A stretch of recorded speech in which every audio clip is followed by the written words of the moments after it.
Les concurrents du Vendée Globe vont arriver dans le Poteau Noir, cette zone tant redoutée par les marins autrefois pour ses calmes et ses orages. Mais qu'est-ce que c'est exactement le Poteau Noir ?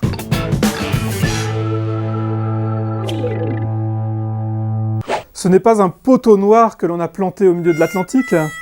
On va demander à Tanguy Delamotte, le skipper d'Initiative Cœur, ce qu'il en pense. C'est une zone un petit peu avant l'équateur où en fait les systèmes météorologiques de l'hémisphère nord et de l'hémisphère sud convergent. Et du coup, on ne sait pas trop ce qui s'y passe. Comme l'a dit Tanguy, les vents que l'on appelle les alizés soufflent différemment dans l'hémisphère nord et dans l'hémisphère sud.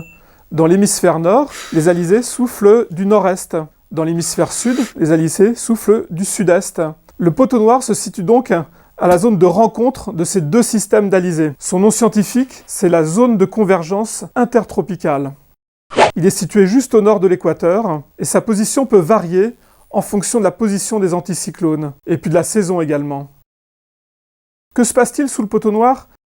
L'air est très chaud et il se charge en humidité. Il monte dans le ciel et ça forme des gros nuages, tout noirs, ce que l'on appelle des cumulonimbus. Et certains sont très actifs. Alors que se passe-t-il sous un cumulonimbus qui est actif ? Mais il pleut. Des gros nuages, on voit ici. La partie rouge, c'est la partie très haute. Donc ça veut dire gros cumulonimbus qui peuvent faire beaucoup de pluie et surtout beaucoup de vent. Il pleut beaucoup et il y a beaucoup de vent, des rafales de vent. Du vent très erratique qui descend au niveau de la mer, avec des changements de direction brusques, donc compliqué à gérer pour un navigateur solitaire. Et entre les grains, c'est beaucoup plus calme, il y a des zones sans vent. Et que se passe-t-il dans ces zones de vent erratique ? Deux cas de figure. Premier cas de figure, la barrière du passage à niveau est fermée, tous les bateaux arrivent, s'arrêtent, la barrière s'ouvre et tout le monde repart en même temps.